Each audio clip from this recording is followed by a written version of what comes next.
Now for both pre and post conditions. But one thing before we go on to post conditions is to talk about a little bit more preconditions. Not only are preconditions there to set up things so that logically algorithms work correctly, but sometimes you can even have errors happen that can freeze the computer. And one such error might be, in fact NetBeans will catch it and do something with it, but what if we were to divide here by 0?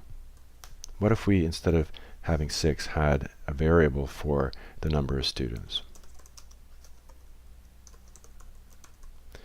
We didn't do that, but let's just say up at the top here we had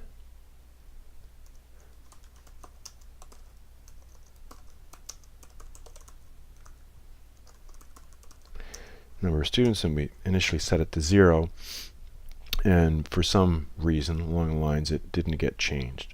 What would then happen down here if we divided by 0? Well, you can't divide by 0. That should cause an error. And so that's an issue. We don't want to divide by 0.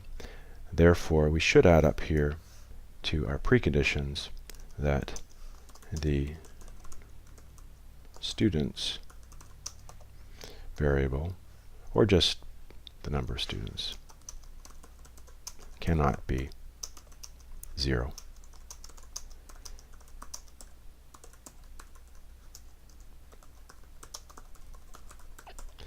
So that's something to check for the person that's using this method, just to make sure that they don't inadvertently send the number of students to be 0.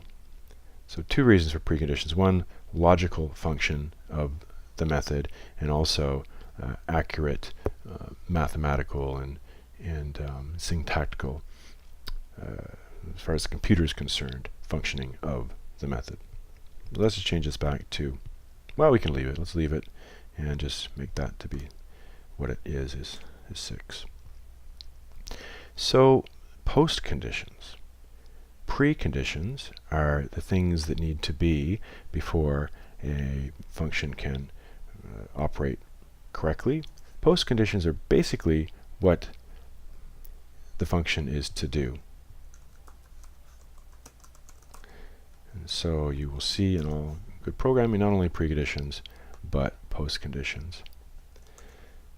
And the great thing about all these comments is that they will be able to be seen by other programmers using the same programs, and it can help explain to other people how they are meant to be used. So the post conditions here are very straightforward. It's just going to all of the will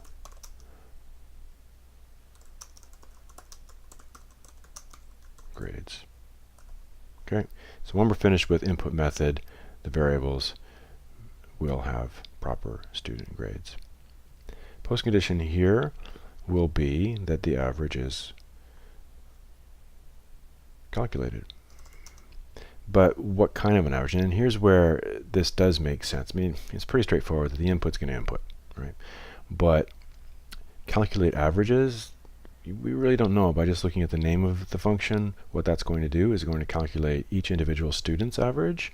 Is it going to calculate each course average, or what's it going to do? And what we're crudely having this do is just take all of the grades for all of the courses for all of the students and create an average. So this is overall